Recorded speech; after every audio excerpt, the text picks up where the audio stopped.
So, hi all, welcome back to Malware Analysis. I am J. Lavanya, Assistant Professor of CS2 Department.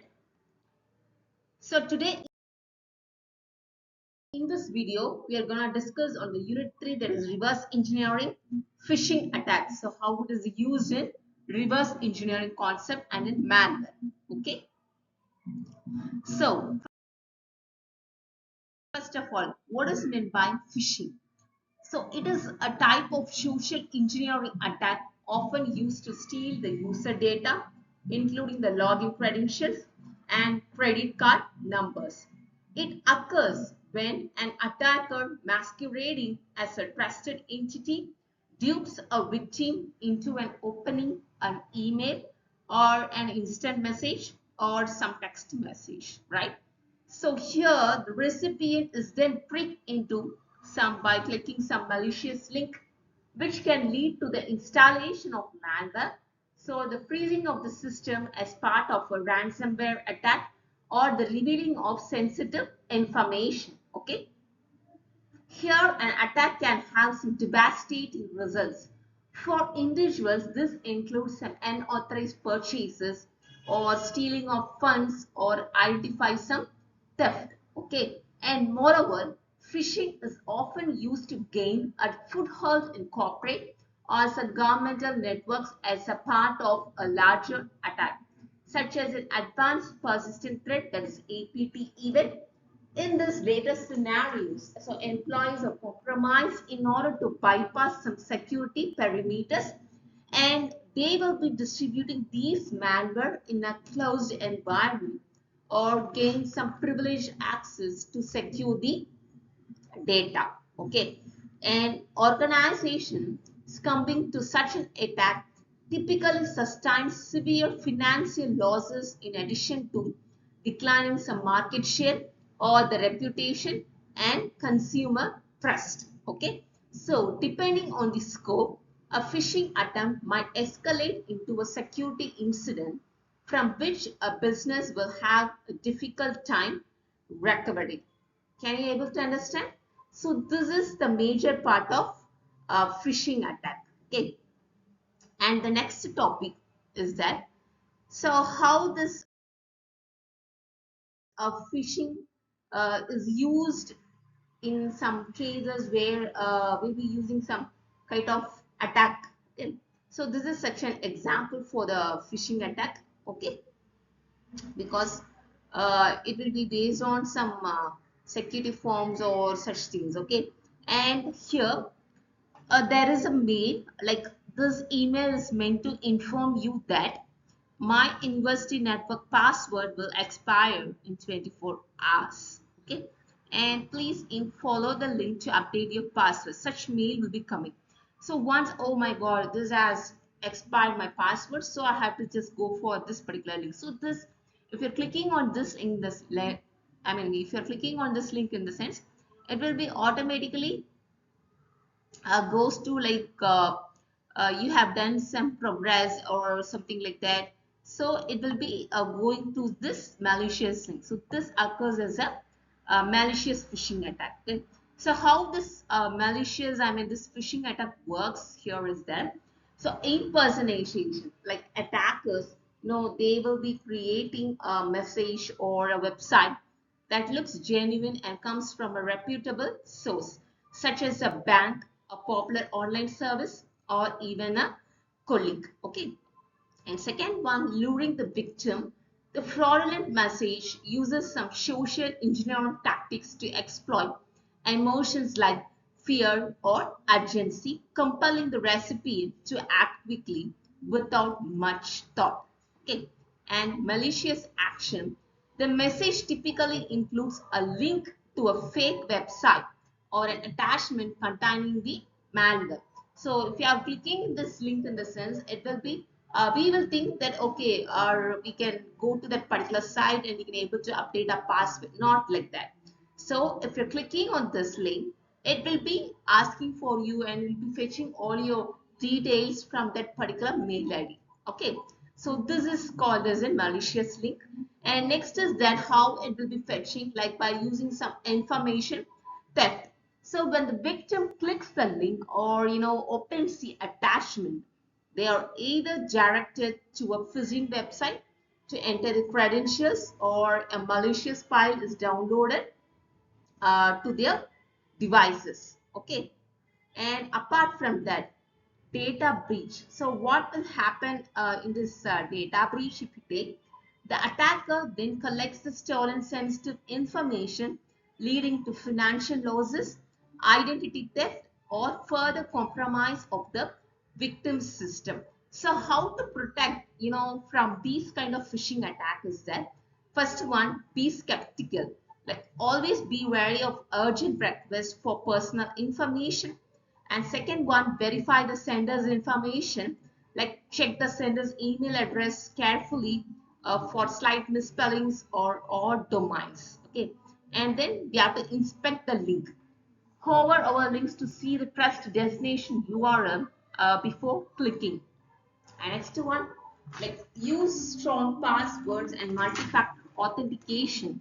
Like, you have to protect your accounts with some robust security measures. Okay, and then we have to install some security software. You have to use some reputable antivirus and anti-malware software on your devices in order to protect.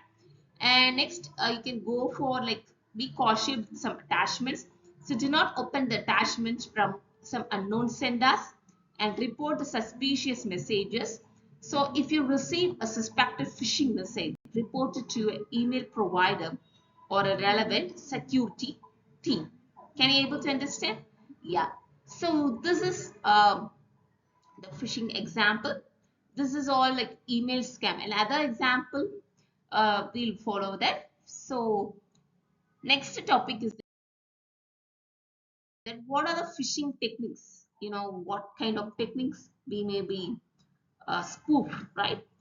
So the first one, like, as we told, like, if you're clicking on a mail, it may be redirected to some relevant page. To both new and existing password will be requested. The attacker monitoring the page hijacks the original password to gain access to secured areas on the university network, and then the user is sent to the actual password relevant page.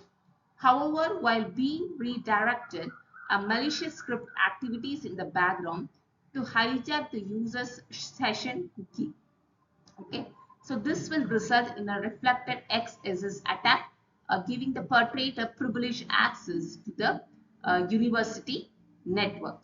Okay, so first of all is that email phishing scam. So this email phishing scam is a numbers game. Like, an attacker sending out thousands of fraudulent messages can net significant information and in sums of money, even if only a small percentage of recipients fall for the scam. Okay. And as seen above, there are some techniques attackers use to increase their success rates.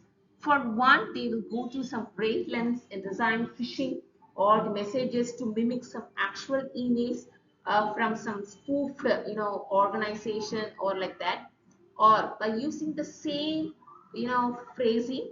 Okay, so this will have some what will do is that, okay, so here, in addition to that, attackers will usually, try to push the users into action by creating a sense of urgency. For example, an email could threaten some account expiration and place the recipient on a timer. Okay, so applying such pressure causes the user to be less diligent and more prone to some errors. Okay, so lastly, after links inside the messages should resemble their legitimate counterparts, but typically have a misspelled domain name or some extra subdomain. So in this above example, like previously we have discussed, like myuniversity.edu slash renewal URL was changed to myuniversity.edu renewal.com. So similarities between these two addresses offer the impression of a secure link, making the recipient less aware that an attacker is taking place. Can you able to understand? Yeah. And next one, that is spear phishing. So spear phishing, it targets a specific person or an enterprise as opposed to random application users. So it's a more in-depth version of phishing that requires some special knowledge about an organization, including a spa structure. So an attack might play out as follows. So first of all, a perpetrator researches names of employees within an organization's marketing department and gains access to the latest project invoices. Okay. And second one, posing as a marketing director, the attacker emails a departmental project manager using a subject line that reads or updated invoice for some Q3 campaigns, the text, the style, and the included logo, which duplicate the organization's standard email template. Okay. And third one, a link in the email redirects to a password protected internal document, which is in actuality a spoofed version of a stolen invoice. And next one, the PM is requested to log in to view the document. The attacker steals his credentials, gaining full access to some sensitive areas within the organization's network. Okay. And next one, like if you go for Bailey, yeah. So this is a spear phishing attack that specifically targets some high-level executives such as CEO or the CFO. Okay, the goal is to gain access to some highly sensitive information or initiate some, large financial transfers by impersonating a trusted authority figure. Okay.